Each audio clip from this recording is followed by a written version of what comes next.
Picture this for a moment. It's a little after 7 in the morning. The coffee pot is humming. The pill organizer sits open on the kitchen counter, right where it's sat every day for the last 10 years. You reach for it without thinking. One little pill, a sip of water, done. Same routine, same hand movement, same time. The way your doctor told you back when your blood pressure first crept up. Now here's what nobody at that appointment mentioned. That single moment, the hour you swallow that pill, may be the most overlooked decision in your entire heart care routine. Not the pill itself, not the dose, the clock. For millions of Americans over 60, the standard advice has always been the same. Take it in the morning. Take it with breakfast. Take it before you forget. And on the surface, that sounds harmless, convenient even. But cardiologists have been quietly rethinking that habit for years now, because the aging body, your body, does not follow the same 24-hour rhythm it did at 45. And the timing that once worked may now be leaving you exposed in ways that don't show up until it's too late. Here is the uncomfortable truth. Blood pressure is not a flat number. It rises and falls in waves across the day and the night. In a healthy younger person, those waves are predictable. Pressure drops during sleep, climbs back up before dawn, and settles into a working range by mid-morning. But after 60, that rhythm often breaks down. The nighttime drop weakens, the morning climb sharpens, and when a medication is taken at the wrong hour, usually the morning, it can leave the most dangerous stretch of the day completely unguarded. That dangerous stretch has a name in cardiology. It's called the pre-dawn window, and it is when a disproportionate number of strokes, heart attacks, and sudden cardiac events strike older adults. Not at noon, not after dinner. Between roughly 4 and 8 in the morning, while you are still asleep, or just beginning to stir. If you have ever woken up at 3 a.m. with your heart pounding for no reason, or felt lightheaded the second your feet hit the floor, or noticed your hands are strangely cold when the sun comes up, these are not random quirks of aging. They can be small signals that your blood pressure is behaving in a way your medication isn't catching. And the reason it isn't catching it may come down to one thing: when you take it. Now, this is not a video telling you to panic. It is not telling you to throw out your prescription or change your dose on your own. Please don't. What it is telling you is that the assumption most seniors carry, that morning is automatically the right time, deserves a serious second look. Because the research on this has shifted, the conversation among cardiologists has shifted, and most patients have never been told. In the next few minutes, you're going to learn exactly why the morning habit backfires for so many older adults, what your blood pressure is actually doing while you sleep, and the specific hour that a growing number of heart specialists now consider safer for many patients. You will also learn the warning signs that your current timing may already be off, signs you may have brushed aside as just getting older. Because here is what should stay with you. The pill on your counter is not the problem. The hour you take it might be. So let's answer the question sitting on your mind right now. If morning has been the standard advice for decades, why would it suddenly be the wrong time? What changed? The honest answer is that nothing changed about the advice. What changed is our understanding of the aging heart, and more importantly, the aging vascular system, the network of arteries and veins that carry pressure through your body every second of every day. When you were 40, your blood vessels were flexible, elastic. They stretched and rebounded like a fresh rubber band. Your nervous system managed pressure smoothly. You could jump out of bed, run for a bus, eat a salty meal, and your body absorbed all of it without a second thought. Medication taken in the morning back then had plenty of margin to work with. But somewhere after 55, and certainly by 65, that rubber band starts to stiffen. The arterial walls thicken. The tiny sensors in your neck and chest that regulate blood pressure, called baroreceptors, become slower and less accurate. Your kidneys handle sodium differently. Your nighttime hormone patterns shift. Even the way your body responds to stress hormones like adrenaline and cortisol changes with age. And here is the piece almost no one explains at the pharmacy counter. Most blood pressure medications, the common ones like lisinopril, amlodipine, losartan, ramipril, and the diuretics, have what pharmacists call a peak effect window. That means they work hardest for a certain number of hours after you swallow them, and then they gradually taper off. Some last a full 24 hours on paper. In an aging body, in real life, many of them do not. So think about what that means practically. You take your pill at 7 in the morning.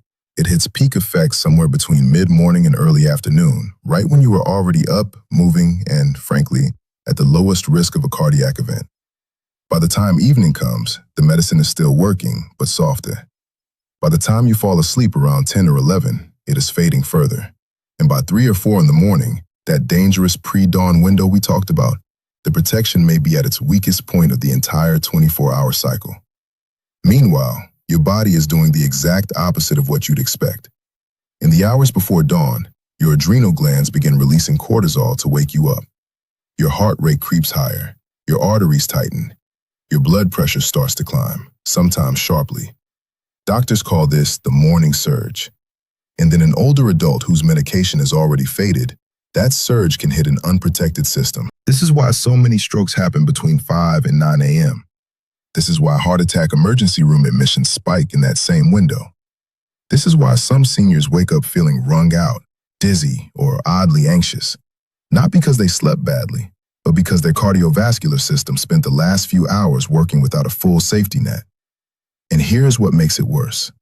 Because the symptoms come at night or on waking, most people never connect them to their pill schedule. They blame the weather. They blame their mattress. They blame their age. They say, well, I'm 73. What do you expect? But their doctor prescribed that medication precisely to prevent what may be quietly happening in those dark hours. Now, before we go further, let me be clear. This does not mean the morning dose is wrong for every senior. Some people do fine with it. Some medications are specifically designed for morning use. What it means is that the assumption of morning by default deserves questioning, especially if you have noticed any of the warning signs we'll cover shortly. Because the real story, the one that changes how you think about that pill bottle, is what happens to your blood pressure while you sleep. And that is where this gets serious. Here is something most people never think about. When you close your eyes at night and drift off to sleep, you assume your body is resting. Your heart slows, your breathing softens, the house is quiet. And in a healthy cardiovascular system, that is exactly what should happen. Your blood pressure should quietly drop by about 10 to 20% while you sleep. Cardiologists have a name for this. They call it dipping. A normal dipper is someone whose nighttime pressure falls the way nature intended, giving the heart, the arteries, and the kidneys a real break from the pressure they carry all day long. Think of it as your circulatory system finally taking its shoes off after a 16-hour shift. But here's what the research has shown over the last 20 years, and it is not comforting. A large percentage of adults over 60 do not dip properly at night.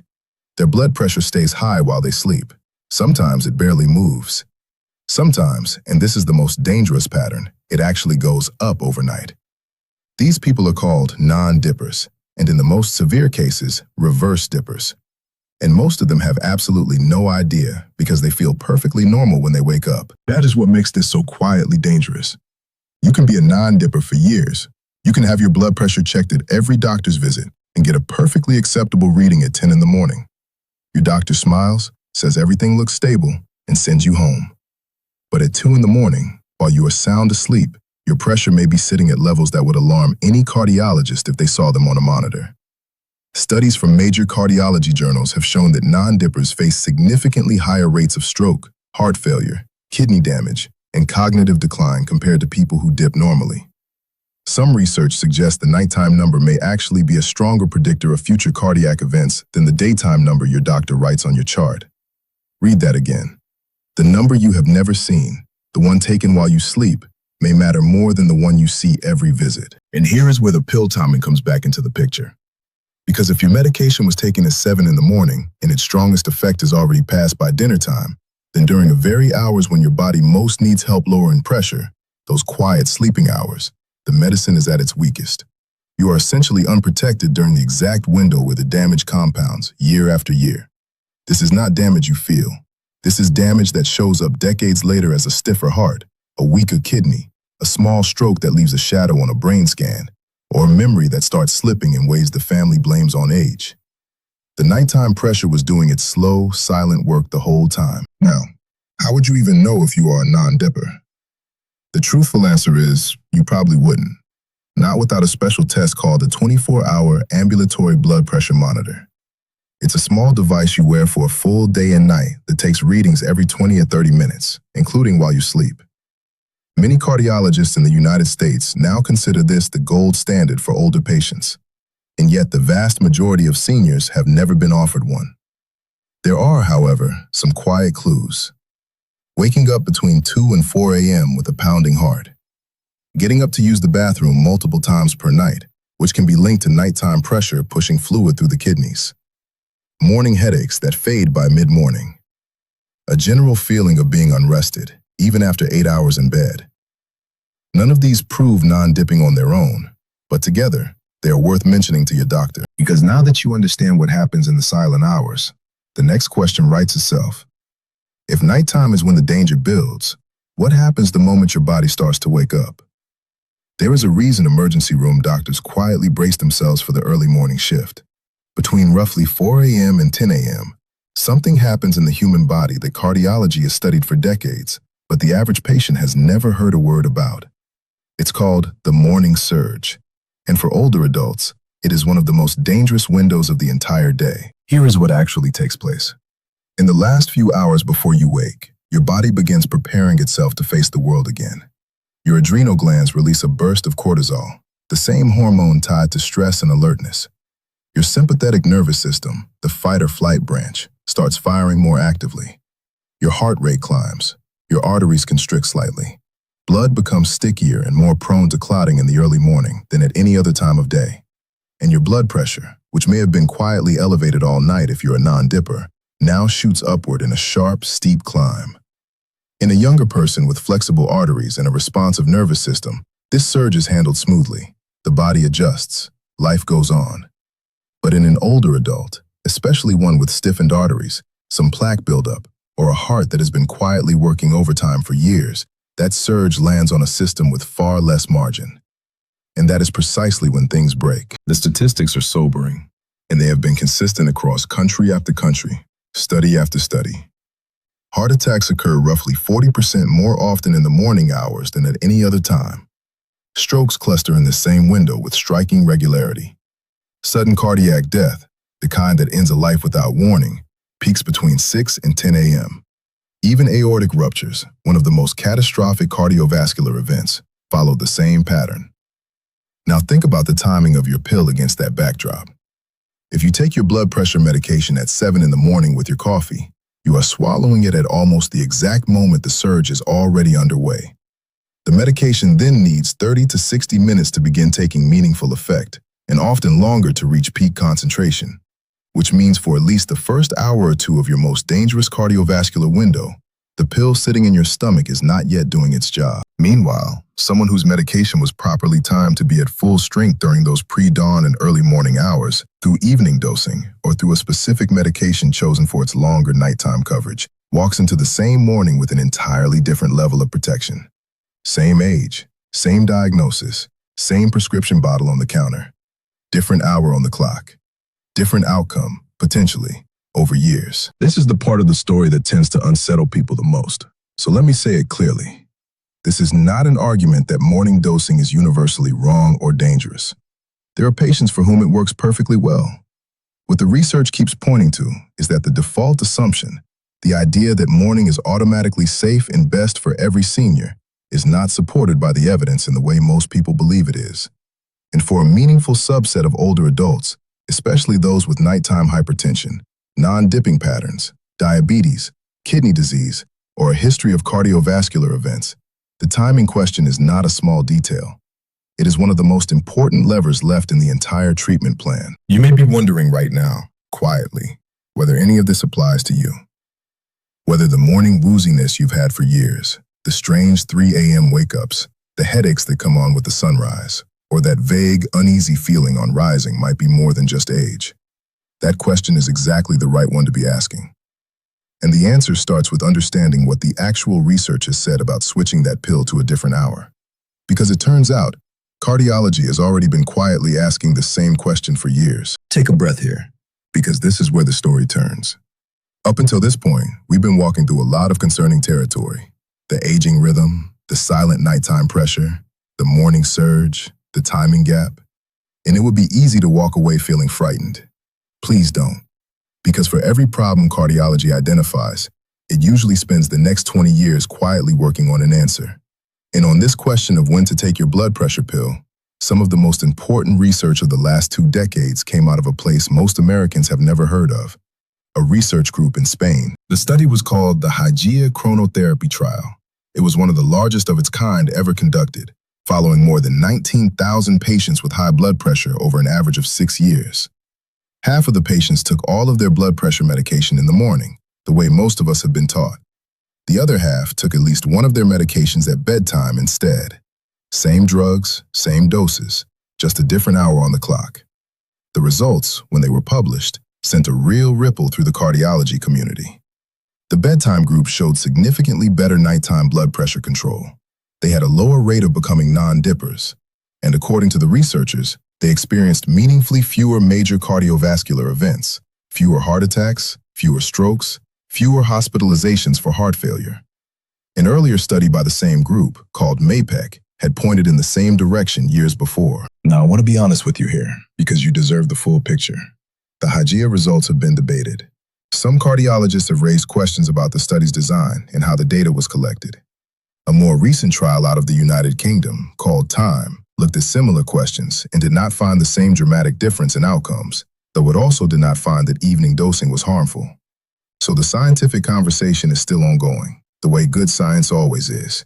But here's what most cardiologists now agree on, even the cautious ones.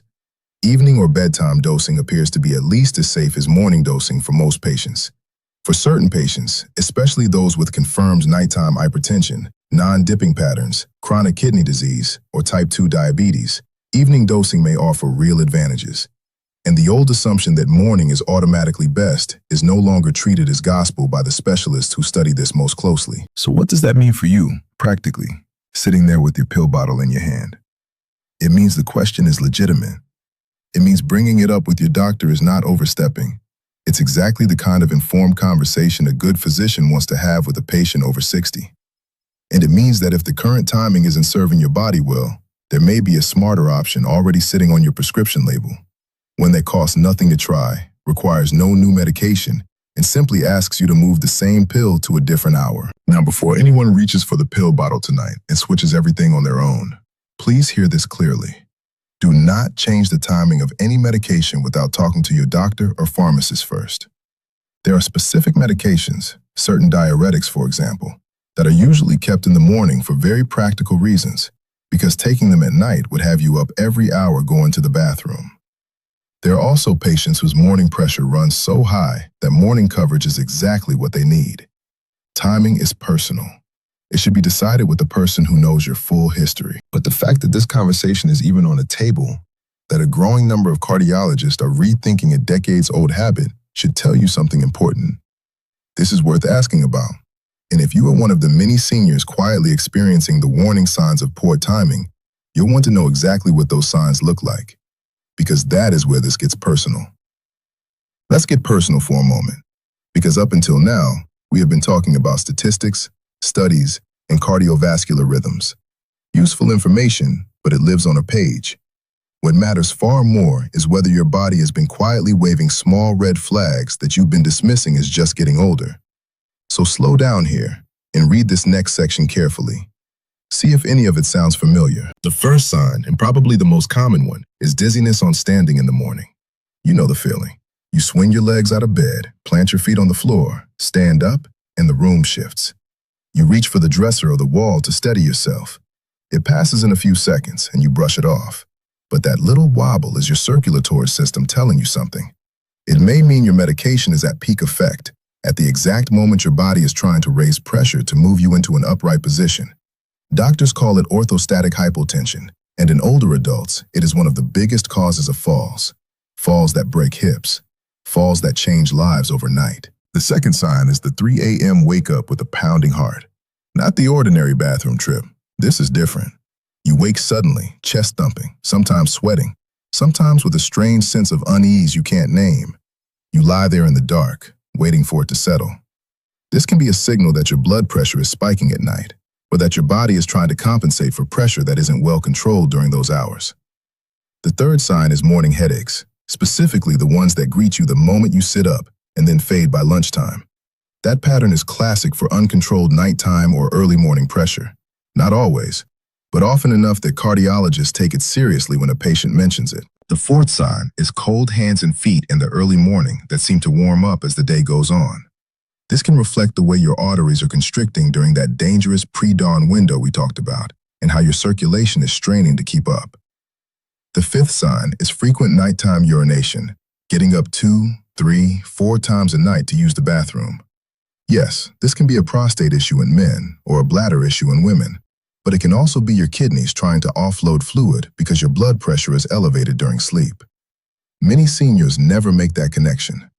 The sixth sign is a foggy, wrung-out feeling on waking that doesn't match how long you slept. 8 hours in bed and you still feel like you haven't rested. Poor nighttime blood pressure control disrupts the deep sleep your brain and body need to actually recover. And the seventh sign is one that is easy to miss entirely.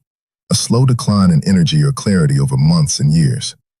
Family members sometimes notice it before the person does. This is the quiet, compounding cost of years of unmanaged nighttime pressure, working against a heart and a brain that deserved better protection. Now, having any one of these signs does not automatically mean your medication timing is wrong. Aging bodies do have their quirks. But if you recognize 2 or 3 of these patterns in yourself, that is not a coincidence to shrug off. That is a conversation to have with your doctor, soon, and with specifics. And here's the part I want you to hold on to. These signs are not weakness. They are not old age winning. They are information. Your body has been trying to tell you something, in the only language it has, for a long time. The question is whether you're finally going to listen, and whether you know how to bring this up with your doctor in a way that actually gets you real answers instead of a rushed pat on the shoulder. Because that conversation, done right, can change everything. Here is something that doesn't get said often enough. Most doctors are good people trying to do good work in a system that gives them 15 minutes with you in a waiting room full of patients behind you. That is not their fault. It is the reality of American medicine in 2026. Which means if you walk into that appointment and simply say, "I don't feel great," you are going to get a polite nod and a refill. But if you walk in with the right questions, phrased the right way, everything changes. So let me give you the exact language to use. Write these down if you need to. Bring them on a folded piece of paper in your pocket. The first question is simple and disarming. Say, "Doctor, I've been reading about how the timing of blood pressure medication can affect nighttime pressure in older adults. Do you think evening dosing might be worth considering for me?" That one sentence tells your doctor you've done your homework, that you respect their expertise, and that you're asking a specific, answerable question, not launching into a vague complaint. The second question opens the door to real testing. Ask, "Would a 24-hour ambulatory blood pressure monitor be appropriate for me? I'd like to know what my pressure is doing while I sleep." This is a legitimate, reasonable request. Many insurance plans, including Medicare in certain situations, cover this test when it is medically justified, and the results can change your entire treatment plan. The third question is about your personal risk profile. Ask, "Am I a dipper, a non-dipper, or a reverse dipper? And if we don't know, how can we find out?" This tells your doctor you understand there is a nighttime pattern that matters. Very few patients ever ask this. When you do, you get taken more seriously. The fourth question addresses your specific symptoms. Bring the list from the last chapter. The morning dizziness, the 3 a.m. wake-ups, the headaches, whatever applies to you. Say, "I've been noticing these patterns. Could any of them be related to how my current medication timing is working with my body?" You are not diagnosing yourself. You are handing your doctor useful data. And the fifth question is the one that protects you from making changes on your own. Ask, "If we do consider changing the timing, how should we do it safely? And what should I watch for in the first 2 weeks?" Good doctors love this question because it shows you take medication seriously. Now here is what not to do. Do not walk in and announce you're switching your pills to nighttime. Do not stop taking your medication because a video on the internet made you nervous. Do not adjust your dose. Do not skip pills to test what happens. These are the mistakes that turn a good conversation into an emergency room visit. Bring your spouse, your daughter, your son, or a trusted friend to the appointment if you can. 2 sets of ears remember more than one. Ask if you can record the conversation on your phone. Most doctors will say yes. And if your doctor dismisses the timing question without really engaging with it, that is your signal to seek a second opinion, ideally from a cardiologist who specializes in older adults. You have earned the right to ask these questions. You have paid into this system your entire working life. You are not being difficult, you are being informed. And the difference between a senior who quietly hopes their medication is doing its job and a senior who actively participates in their own care is often measured in years of good health.